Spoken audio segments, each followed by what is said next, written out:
In this video, I will explain how to use the proxy function in Editorial Manager.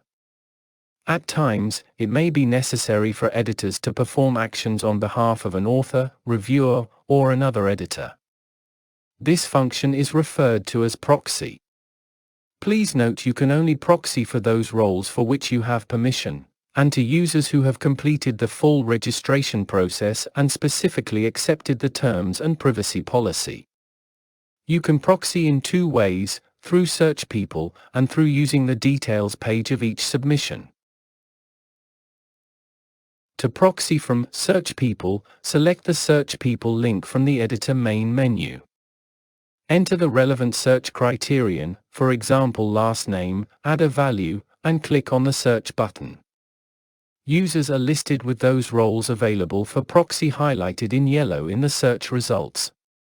Select the yellow highlighted role name to proxy as the user in that role. To proxy from the details page of any submission, follow these steps. Click the details link and search for the person that you want to proxy as.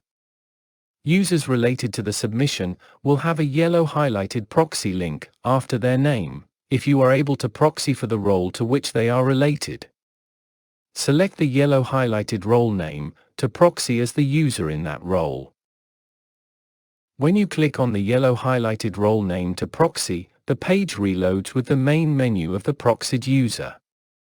A yellow banner appears under the top menu, with the name and role being proxied. The banner remains throughout the proxy session. At the right side of the top navigation bar, your name is now replaced by that of the person you have proxied for. You can now navigate through the menu and act on behalf of the user. If you attempt an action not available in proxy mode, such as update my information, a security warning message will appear. Select Cancel or Main menu to continue in proxy mode.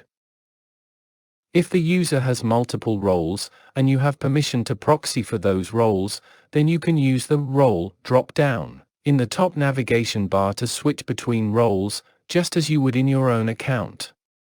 When finished, select Exit Proxy in the top navigation bar to return to your own account. You will be returned to the same screen from which you entered the proxy mode. This is how you can use the proxy function to act on behalf of other users in Editorial Manager. Please visit the Journal Article Publishing Support Center should you require further information. Thank you for watching.